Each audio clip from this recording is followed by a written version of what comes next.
Because another point about Sharpeville is PAC. And the head of the PAC is the most erased leader, Robert Sobukwe. Erased even in his living. He died before he actually died. Sobukwe is a missing body in terms of documentary evidence, in terms of visual evidence. He's like the missing bodies of Sharpeville. We don't know his voice. We don't know the sound of his voice.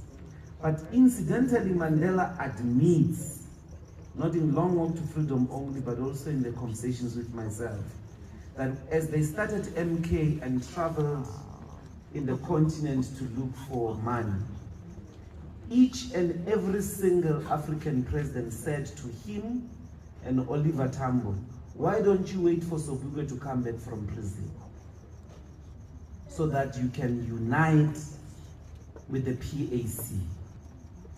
Can the documentary look for Sobukwe's visual archives? Can Sobukwe